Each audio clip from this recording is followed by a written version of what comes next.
Hello student, my name is Shweta from green park senior secondary school. जैसे कि हमने पिछले वीडियो में आपको लेसन सेकंड का 7th पैराग्राफ कंप्लीट करा दिया था। आज हम 8th पैराग्राफ देखते हैं। छुटपन में हमने शिमला रज पर बहुत मज़े किए, घोड़ों की सवारी की। शिमला के हर बच्चे को कभी न कभी यह मौका मिल ही जाता था।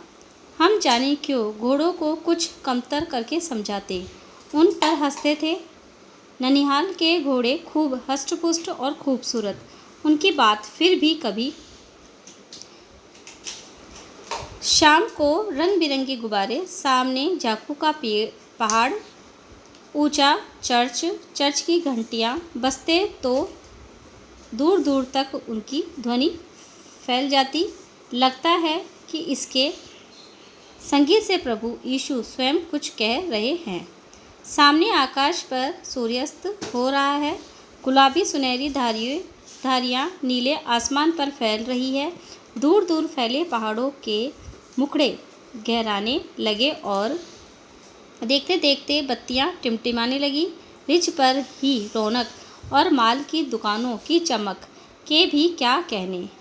स्कैंडल पॉइंट की भीड़ से उभरता कोलाहल। कठिन शब्द देखिए। छुटपन मतलब बचपन, मौका, अवसर, कमतर, छोटा, ननिहाल, माँ का गाँव, प्रभु यीशु ईसा मसीह ईसाई धर्म के जन्मदाता, सूर्यास्त, सूरज का डूबना, सुनहरी सोने जैसी मुखड़े, मुख या चोटियाँ गहराने लगी, गहरे रंग के होने लगे, अंधेरा होने लगा। रिज पहाड़ का सबसे ऊपर का सीधा व लंबा भाग, रौनक, शोभा, माल, शिमला का बाजार। इसका प्रसंग देखिए कि प्रस्तुत गद्यांश हमारे पाठ्यक्रम पुस्तक का नाम, जो लेसन का नाम, उसके बाद लेखिका का नाम, उसके बाद में ये लेखिका ये कह रही है कि शिमला की जो प्राकृतिक सौंदर्य का वर्णन कर रही है, किस प्रकार शिमला का जो वहाँ का प्राकृतिक है उसके बारे में वह बता रही है। व्याख्या कि बचपन में लेखिका ने शिमला रज पर बहुत मौज मस्ती करते हुए घुड़सवारी का भरपूर आनंद लिया है। कि जो लेखिका है वो शिमला में खूब मौज मस्ती करके घुड़सवारी मतलब घोड़ों की सवारी घुड़सवारी करके भरपूर आनंद लिया है। शिमला के बच्चों के लिए घुड़सवारी सामान्य सी बात थी, क्योंकि वहाँ के प्रत्येक बच्चे को कभी न कभी घुड़सवारी का मौका मिल ही जाता था। कि जो शिमला के बच्चे थे उनको कभी न कभी घुड़सवारी का मौका मिल ही जाता था। अतः हम लोग घोड़ों का महत्व कम ही समझते थे और उनका मजाक उड़ाते थे, क्योंकि हम घोड़ों का महत्व कम समझते थे और उनका मजाक उड़ाते थे। लेखिका की ननिहाल में खूब हष्ट पुष्ट और खूबसूरत घोड़े थे। जो लेखिका है उनके जो ननिहाल में हष्ट पुष्ट और खूबसूरत घोड़े थे। यहाँ लेखिका उनकी बात न करके शिमला के प्राकृतिक सौंदर्य की बात करती है। शाम को गिरजा मैदान में रंग बिरंगे गुब्बारे बेचने वाले आ जाते हैं और जाखू के पहाड़ पर स्थित ऊंचे गिरजाघर के सामने खड़े हो जाते हैं।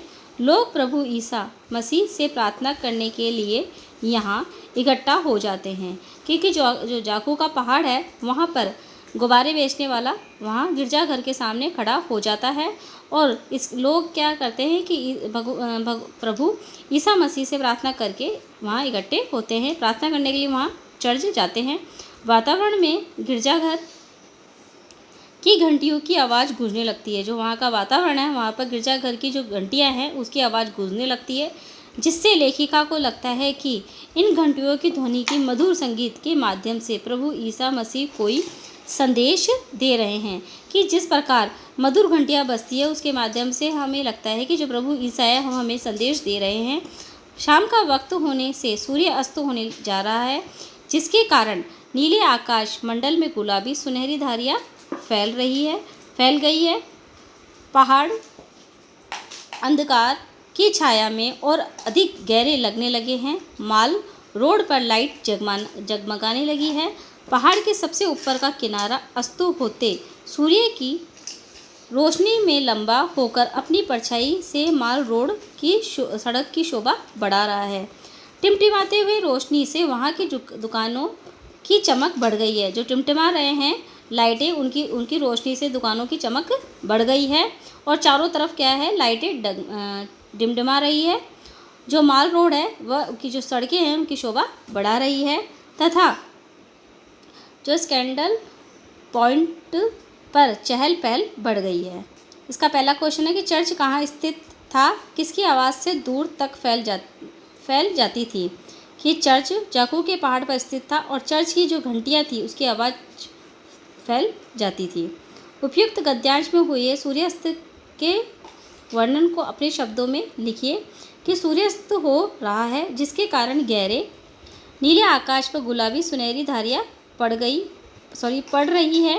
पहाड़ गहरे हो गए हैं और उनसे सबसे ऊंची चोटी की परछाई सड़क पर लंबी हो गई है।